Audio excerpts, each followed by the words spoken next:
I'm a dance studio owner and I'm a trained ballet teacher. I've been teaching dance for 24 years. Started an Acro program in my studio 2 years ago. I don't have a background in Acro. I was struggling with how to get there, so I asked a friend and she recommended the ADTA program. She felt that all the gaps were filled and it was a really supportive group, and so I signed up. I was a little apprehensive signing up with an online program just because there's a lot of different things out there and I wasn't really sure if I was going to get the right information that I needed. I felt that there was a financial commitment. The ADTA course helped me with the progressions, following through one movement at a time to build up for the big tricks. And also for the students, I really like the trick families because like a year and a half into their learning, some of them were really bored with, say, cartwheels, while the other half was still struggling to get upright in their cartwheels. And so with the trick family, it's really nice. Those kids who've got it, they can do their one-handed cartwheels or whatever's next in the trick family, and the other kids can still work on what they were working on. Just really helpful that way. The flow of the class, I find, is probably for me the biggest improvement.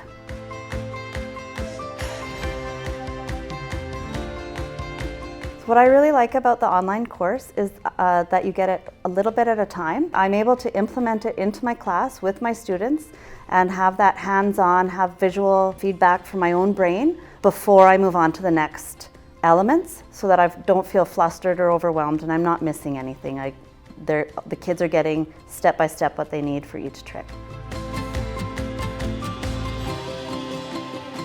Two things is the class plans that are already laid out, because I found, having been a teacher for 24 years already in several genres, I have gotten so used to the flow of a class in the other genres that I can just teach the class. But I was new to Acro, so I found a lot of stalls in my classes and I wasn't really sure how to plan for if something goes differently than I had expected. How to facilitate that was really useful for me as a teacher, and then for my students, they really are enjoying the trick families. Kids at different levels can do work at their own level without disrupting the class flow. So if I hadn't registered with the online program, I do think I would have lost a lot of students just because everyone was feeling a little bit frustrated. The class flow wasn't smooth, they weren't feeling engaged. So 6 months after signing up for the online course and following through with my classes, I just feel so much more confident in my ability as a teacher. My spotting has improved and planning classes is much more simple now for me. The kids are really excited to learn more and they can see the progressions that we're working on, so they know what's coming next. They do need to accomplish each step before they move on to the next level. What I want for my students is the strength and the flexibility that this gives them and the additional vocabulary of movement that they can bring into all their genres, and just growth and strength within the dancers that they can bring onto stage.